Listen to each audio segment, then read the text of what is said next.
Hey there, English learners. Welcome to another episode of English Confidence Boost. I'm Jason, and I'm here with my amazing co-host, Julia. How are you doing today, Julia? I'm doing great, Jason. I'm really excited about today's topic. We're going to be diving into something that I think a lot of our listeners can relate to: overcoming the fear of speaking English. Absolutely. It's such an important topic, isn't it? I remember when I was learning Spanish, I used to get so nervous about speaking.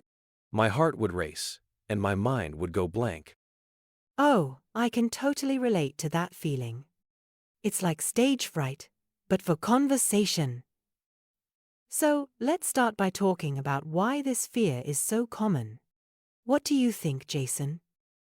Well, I think a big part of it is the fear of making mistakes. We're often so worried about saying something wrong that we end up not saying anything at all. That's so true. And it's not just about grammar or vocabulary. Sometimes it's the fear of not understanding what the other person is saying, or not being able to express ourselves clearly. Exactly. And you know what? It's completely normal to feel this way. But the good news is, there are lots of practical ways to overcome this fear. Shall we dive into some tips? Let's do it. I think one of the most important things to remember is that making mistakes is a natural part of learning. In fact, it's essential for improvement. Absolutely. I always tell my students that every mistake is an opportunity to learn. It's like a stepping stone on your path to fluency. I love that perspective. Okay, here's a practical tip for our listeners. Start small. You don't have to jump into a full-blown conversation right away. Begin with short exchanges, like ordering coffee or asking for directions. That's great advice, Julia. And you know what? Let's give our listeners a little challenge right now. We'll call it the 3-sentence challenge. Ooh, I like the sound of that. What's it all about? It's simple. We want our listeners to practice speaking 3 sentences about their day, right now.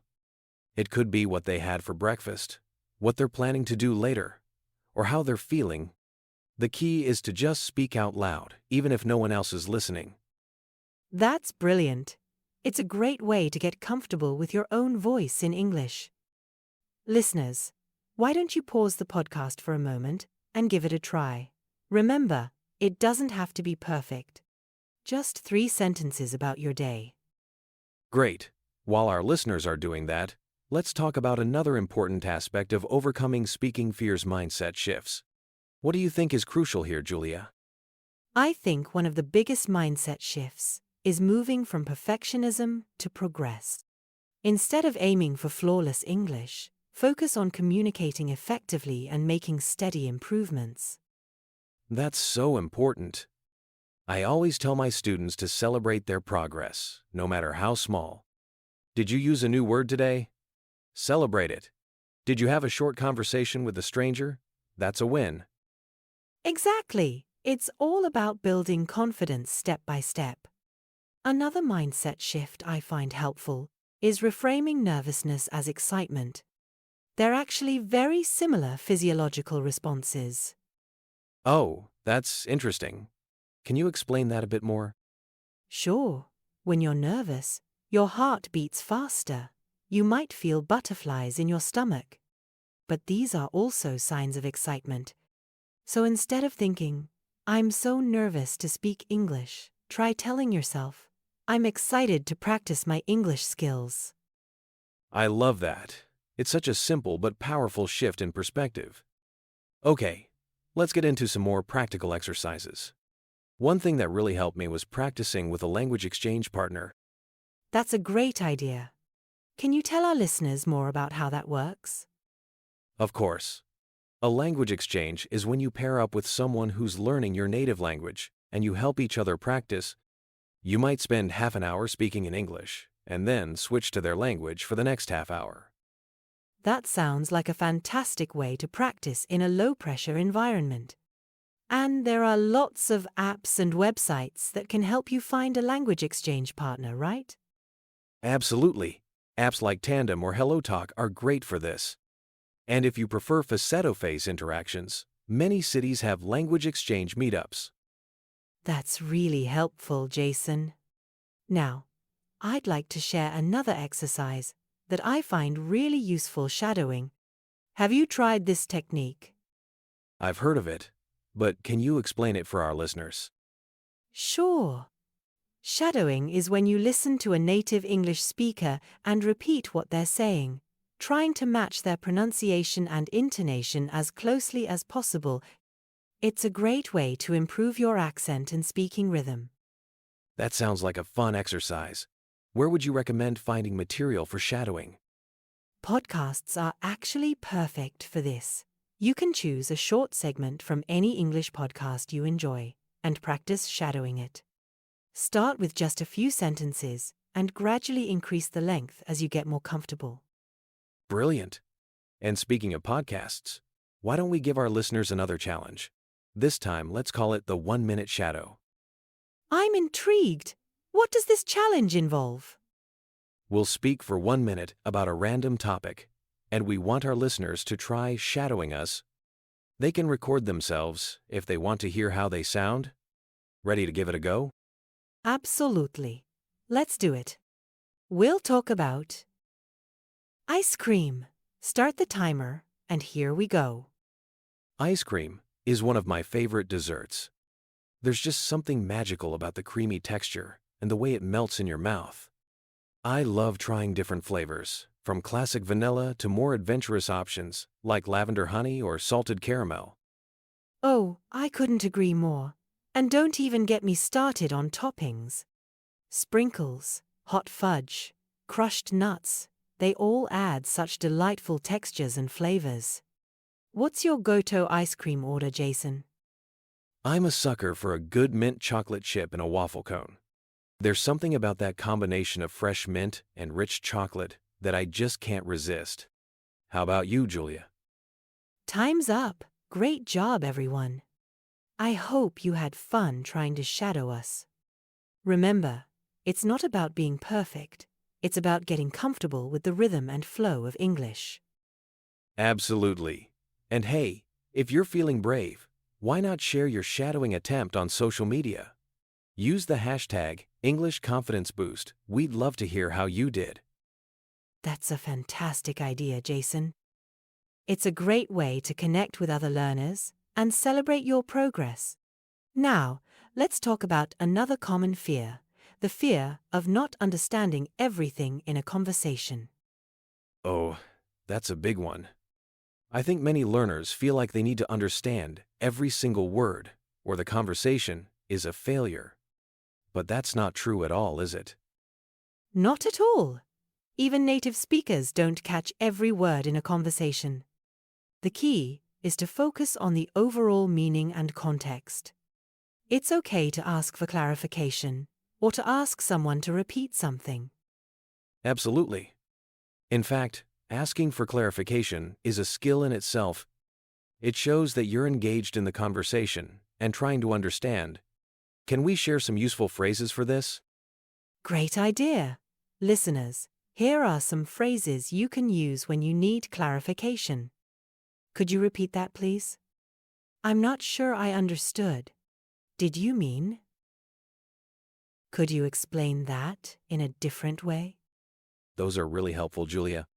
And remember, everyone, using these phrases doesn't make you look bad. It shows that you're actively participating in the conversation. Exactly. It's all about effective communication, not perfect language. Now, let's talk about another powerful tool for overcoming speaking fears: visualization. Ooh, that sounds interesting. How does visualization help with language learning? Well, visualization is a technique where you imagine yourself successfully speaking English in different situations. For example, you might visualize yourself having a smooth conversation with a native speaker, or confidently giving a presentation in English. I love that idea. It's like mental rehearsal, right? Athletes use this technique all the time to prepare for competitions. Exactly. And it can be really effective for language learners too. By visualizing success, you're training your brain to feel more confident and comfortable in real speaking situations. That's fantastic. Okay, listeners, let's try a quick visualization exercise right now. Close your eyes if you can, and imagine yourself in a situation where you need to speak English. Maybe it's ordering food at a restaurant or asking for directions in a new city. Picture yourself speaking clearly and confidently. Imagine the other person understanding you perfectly. Feel that sense of accomplishment and pride in your English skills. Great job, everyone. How did that feel? Remember, you can use this technique anytime you're feeling nervous about speaking English. Absolutely. And speaking of feeling nervous, I think it's important to address the physical symptoms of anxiety that can come with speaking a foreign language. Oh, you mean like the racing heart, sweaty palms, that kind of thing? Exactly. These physical symptoms can be really overwhelming. But there are some simple techniques you can use to calm yourself down in the moment. I'd love to hear about those. What do you recommend, Julia? One of my favorites is the 478 breathing technique. Here's how it works. You inhale for 4 seconds, hold your breath for 7 seconds, and then exhale slowly for 8 seconds. This helps to slow down your heart rate and calm your nervous system. That sounds really effective. Can we try it together right now? Absolutely. Let's do it. Listeners, join us if you'd like. We'll do 3 rounds together. Ready? Inhale for 4. Hold for 7. And exhale for 8. Wow. I already feel more relaxed after just one round. Let's do 2 more. They complete 2 more rounds of the breathing exercise. That was great, Jason. How do you feel now? I feel much calmer and more centered. It's amazing how something so simple can have such a big impact. Isn't it? And the best part is, you can do this anytime, anywhere. Before a big presentation, during a conversation if you're feeling overwhelmed, or even just as a daily practice to reduce overall anxiety about speaking English. That's such valuable advice, Julia. You know, as we're nearing the end of our episode, I think it's important to remind our listeners that becoming confident in speaking English is a journey. It doesn't happen overnight, but with consistent practice and the right mindset, it absolutely will happen. Couldn't agree more, Jason. Every conversation, every practice session, every mistake, they're all steps forward on your English journey. Be patient with yourself and celebrate every bit of progress. Absolutely. And remember, the goal isn't to speak perfect English, it's to communicate effectively and express yourself confidently. That's right. So, to wrap up, let's give our listeners one final challenge. We'll call it the confidence commitment. I like the sound of that. What does this challenge involve? We want our listeners to make a commitment to themselves.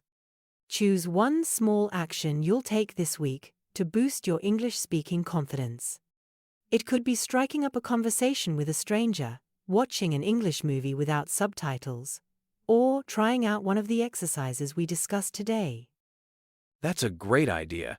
And to make it even more powerful, why not share your commitment on social media? Use the hashtag #EnglishConfidenceCommitment. We'd love to see what you all choose to do. Absolutely. And remember, we're all in this together. Every English learner, from beginner to advanced, is on a journey of growth and improvement. Well said, Julia. And with that, we've come to the end of today's episode. We hope you found these tips and exercises helpful in overcoming your fear of speaking English. Thank you so much for listening, everyone. Keep practicing, stay positive, and most importantly, believe in yourself. You've got this. Until next time, this is Jason, And Julia. wishing you confidence and success in your English speaking journey. Goodbye, everyone. Bye-bye. Keep speaking and keep smiling. If you found this video helpful, don't forget to like, subscribe, and share with your friends. Your support helps us keep making great content.